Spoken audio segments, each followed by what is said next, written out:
Are the European Union and its common currency facing a crisis? What can and should be done?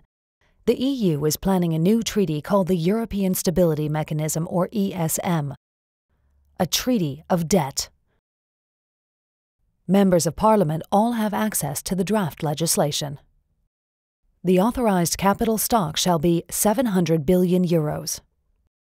Question: why 700 billion? Where did that number come from? And by whom and on what basis was it calculated? ESM members hereby irrevocably and unconditionally undertake to pay on demand any capital call made on them within 7 days of receipt of such demand. Question: nothing really. That part is clear. If the ESM needs money, we have 7 days to pay. Taking normal bank processing times into account, that means we have 4 days to write a check. But what does irrevocably and unconditionally mean?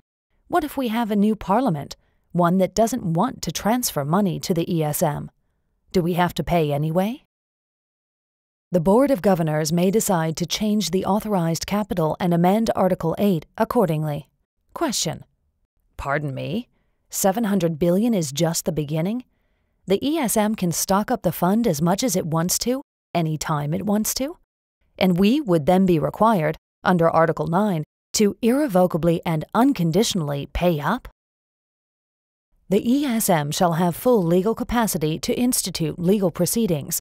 The ESM, its property, funding, and assets shall enjoy immunity from every form of judicial process.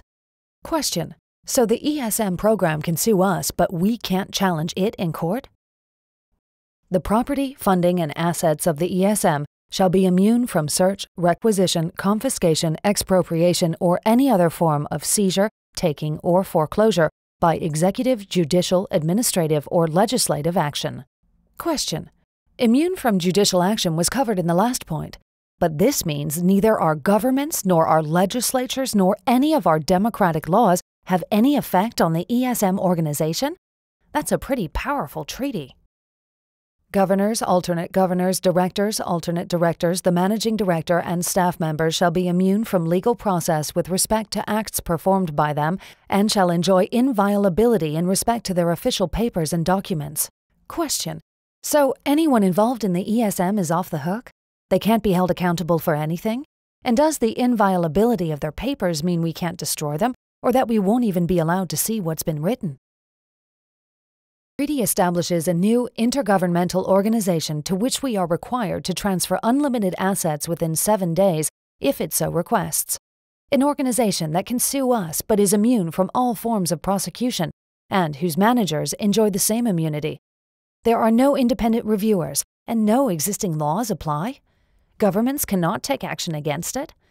Europe's national budgets in the hands of one single, unelected, intergovernmental organization? Is that the future of Europe? Is that the new EU? A Europe devoid of sovereign democracies? Is that what you want?